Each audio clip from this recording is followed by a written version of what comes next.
नमस्कार, सोनाली किचनमध्ये आपलं सर्वांचं मनापासून स्वागत आहे। तर व्हिडिओमध्ये बघितलंच असाल तर आपण आज तयार करणार आहोत बीट कटलेट। स्वादिष्ट, पौष्टिक आणि रक्तवाढीसाठी अतिशय पौष्टिक असलेले हे भाजीपाल्यामधलं फळ आहे हे। आणि ते कशा पद्धतीने बनवलं होतं ह्याचाच व्हिडिओ आज बघणार आहोत आपण। चला सुरुवात करूया। तर एक बीट घेतलं होतं, त्याचं साल काढून घेतलं आहे आणि मीडियम साईजचा बटाटा सुद्धा घेतला आहे। तर हे दोन्ही साहित्य स्वच्छ धुवून एका भांड्यामध्ये घातलंय आणि पाणी ठेवलंय शेगडीमध्ये गरम करण्यासाठी। तर आपण बीट कटलेट करणार आहोत, त्यासाठी बटाटा थोडाच वापरायचा आणि बीटाचा जरा जास्त वापर करायचा। शेगडीतलं पाणी गरम झाल्यानंतर हे भांडं त्यामध्ये ठेवून द्यायचं आणि झाकण ठेवून एक 20 ते 25 मिनिटं हे बटाटा आणि हे बीट शिजवून घ्यायचं, म्हणजे जास्त नाही, एक 70 ते 80% शिजवून घ्यायचं। तर ह्यासाठी साहित्य घेतलं आहे चिली फ्लेक्स, कोथिंबीर, पोह्याचा चुरा करून घेतला आहे मिक्सरमधून, मीठ आहे, सिक्रेट मसाला, लाल तिखट आणि कसुरी मेथी। तर चला सुरुवात करूया। बीट थोडंसं कच्चं असतं आणि आपण हे घ्यायचं आहे किसून, बारक्या किसणीने इथं किसायला घेतलं आहे। बीट आणि बटाटा दोन्ही साहित्य हे आता किसून घेणार आहोत। अतिशय पौष्टिक असं हे कटलेट आहे। लहान मुलांना आणि म्हाताऱ्या माणसांना नक्कीच हे आठवड्यातून एकदा करून दिलंच पाहिजे, कारण त्यांच्यामध्येच हिमोग्लोबिनचं कमतरता असते, कारण किंवा आपण तरुणाने सुद्धा खाल्लं तरी चालतं। बटाटा घेतला आहे। तर मस्त असे बीट कटलेट तयार झालं। नवीन व्हिडिओ, नवीन रेसिपी आपल्या सोनाली किचनमध्ये। तर आपण आज तयार करणार आहोत बीट कटलेट। अगदी युनिक रेसिपी आहे आणि पौष्टिक सुद्धा। तर ह्यातलं साहित्य सगळं आपल्या घरामध्येच असतं।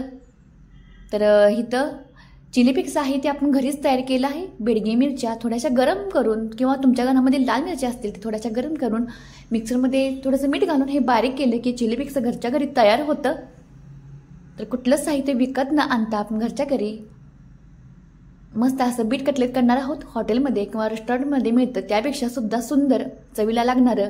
तर त्यामध्ये घातलं आहे पोह्याचा चुरा, म्हणजे मिक्सरमध्ये बारीक करून घेतला आहे अगदी, कोथिंबीर हिरवीगार, चवीपुरतं मीठ। तर पोहे घालायचं कारण म्हणजे बीटला मीठ घातल्यानंतर पाणी सुटतं आणि ते पाणी सुटू नये म्हणून हे पोह्याचा चुरा घालायचा, म्हणजे ह्यातलं पाणी सुद्धा सुचलं जातं आणि कटलेटचा आकारसुद्धा चांगला व्यवस्थित होतो। थोडंसं चिली फ्लेक्स घातलं आहे आणि लाल काश्मीर मिरची पावडर। तिखट असलं की चवीला चांगलं लागतं। तर लहान मुलांना करत असाल तर चिली फ्लेक्स स्किप करा आणि करा। तर हा आहे सिक्रेट मसाला। सिक्रेट मसाला म्हणजे धने, जिरे याची मी पूड करून ठेवली आहे। थोडक्यात म्हणजे गरम मसालाच म्हटला तरी चालेल, जरासा वेगळ्या पद्धतीने केलाय। हे आहे कसुरी मेथी। कसुरी मेथीचा चांगला चुरा करून घ्यायचा आणि हे सर्व साहित्य चांगलं हाताच्या साहाय्यानं मिक्स करून घ्यायचं।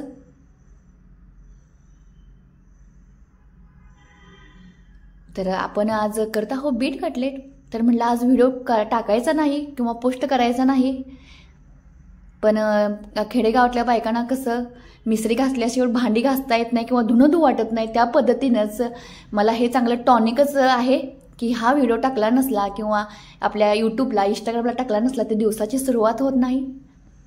तर चांगल्या सवयीच आहेत ह्या माझ्यासाठी। स्वयंपाक करणे हे खूप कलाच आहे, प्रत्येकाच्या अंगात असतेच हे, आणि मला खूप आवडतं हे माझं काम। तर बघा अशा पद्धतीने मिक्स करून हे कटलेट तयार करून घेऊया। आकार दिला आहे बघा कटलेट सारखा, आपल्या रेग्युलर असतं त्या कटलेट सारखंच मी तयार करत आहे। बटाट्यामुळे आणि पोह्यामुळे चांगलं टेक्स्चर आलं ह्याला आणि कटलेट सुद्धा चांगले थापले जातात। आणि नक्कीच ह्या पद्धतीने तयार करा, तुम्हाला आवडेल नक्कीच। तर भरपूर माझे व्हिडिओ पडले आहेत चॅनेलवर, तर सबस्क्रायबर खूप कमी आहेत आणि माझे व्हिडिओ भरपूर आहेत। तर काल जरासं नर्वसच होते मी की बाबा आता आपले एवढे व्हिडिओ पडल्यात आणि सबस्क्रायबर कमी आहेत, तर काय हे वाटत होतं, वाईट वाटत होतं। पण थोडंसं म्हणलं जरा इंस्टाग्राम बघूया, असंच इंस्टाग्राम बघत होते आणि पहिली रील उघडल्या मला एक वाक्य दिसलं त्यावर की चांगल्या गोष्टी मिळण्यासाठी संयम ठेवावा लागतो. अशाच ते वाक्य बघितलं आणि म्हटलं आपल्या संयमाची परीक्षा आहे आत्ता, त्यामुळं कष्ट करत राहणे आणि संयम ठेवणे हे महत्त्वाचं आहे ह्या धंद्यामध्ये, असा विचार केला आणि म्हटलं आज पोस्ट टाकूया. तर आपण कुठलंही काम करताना हारता कामा नये किंवा कन्सिस्टन्सी पाहिजे किंवा सातत्य असल्याशिवाय आपल्याला एखादी गोष्ट मिळत नाही. अशाच पद्धतीनं माझ्या बाबतीत घडत आहे. तर इथं आपण सुरुवात केली आहे कटलेट करण्यासाठी. तर कॉर्नफ्लॉवरमध्ये थोडंसं पाणी घालून पातळ केलं आहे, रवा घेतला आहे वरती लावण्यासाठी, कुरकुरीत होण्यासाठी. तर शेगडी चालू करून त्यावर घातलं आहे तेल. तुम्ही तळूनसुद्धा घेतलं तरी चालतं. तर तेलाचा वापर कमी व्हावा आणि हे कटलेट खरंच पौष्टिक व्हावं यासाठी मी तेलाचा थोडासा वापर करून हे कटलेट तयार करत आहोत. शक्यतो हे कटलेट तळलेसुद्धा जातात. तेल ठेवलं आहे गरम करण्यासाठी आणि हे तर आपण कटलेट पण सगळं थापून झालं आहे, हाताच्या साहाय्याने करून घेतले. तर हे आता कटलेट आपण जे कॉर्नफ्लॉवरचं पातळ मिश्रण केलं आहे त्यामध्ये बुडवायचं आणि नंतर ह्यावर घालायचं मोठा रवा शक्यतो वापरायचा, म्हणजे बारीक रवा आणि छोटा त्यामधला थोडासा मोठा रवा असतो तो वापरायचा.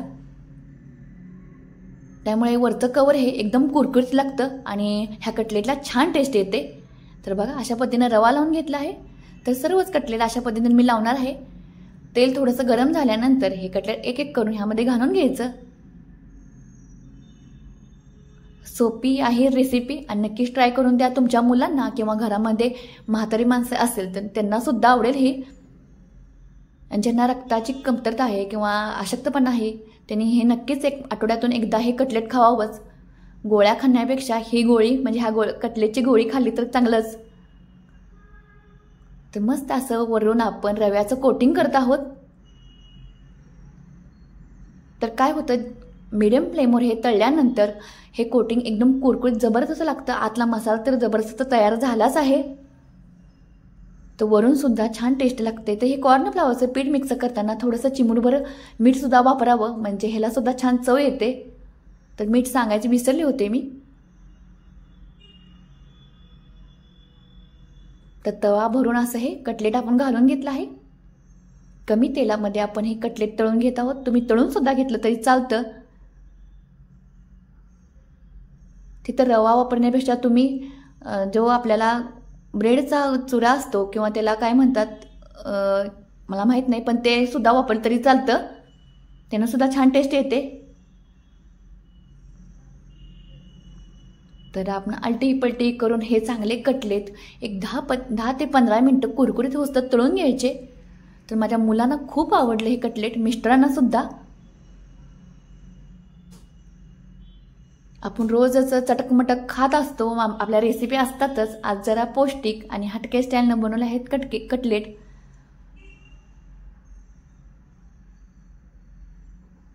तर तळत असतानाच एकदम कुरकुरीत होत होते. आणि गॅसची फ्लेम ही मीडियम ठेवायची आणि मीडियम फ्लेमवर चांगलं हे कुरकुरीत तळून घ्यायचं. तर रवा टाकल्यामुळं त्यातलं तेल जरा रव्यानं सोचलं गेलं आहे, त्यामुळे जरा तेल घालत आहे मी ह्यात, म्हणजे खाली करपता कामा नये. तर रवासुद्धा चांगला लालसर झाला आहे आपण तळताना, तुम्ही व्हिडिओमध्ये बघत आहात.